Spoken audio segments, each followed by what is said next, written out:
చేయడం జరిగింది. దానిపైన డిఎల్పిఓ గారు ఈరోజు విచారణకు రావడం జరిగింది. డిఎల్పిఓ గారికి మా దగ్గర ఉన్న సమాచారం అంతా కూడా ఇవ్వడం జరిగింది.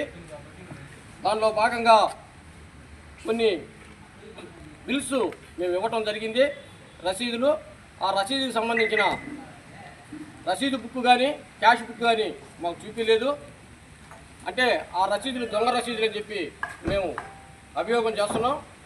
అదేవిధంగా మధ్యపోయిన వీరసాయి సన్నా ప్రసాద్ ఇంటి పన్ను కట్టడానికి వస్తే అతని దగ్గర 3000 చిల్లర ఒక ఫోన్పే, 500 ఒక ఫోన్పే, 5000 ఒక ఫోన్పే చేయించుకున్నాడు.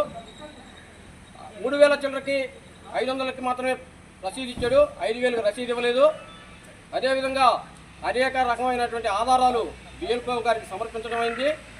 పంచాయతీలో జరిగిన పూర్తి లెక్కలన్నీ కూడా డిఎల్పిఓ గారికి చూపించడం జరిగింది.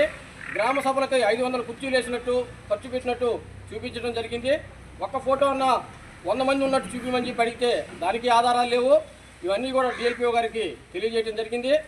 డిఎల్పిఓ గారి మీద మాకు సంపూర్ణ నమ్మకం ఉంది.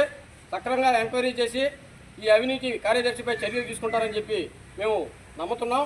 ఒకవేళ అది కూడా జరగకపోతే మేము లోకాయుక్త కోర్టును ఆశ్రయిస్తామని తెలియజేస్తున్నాం.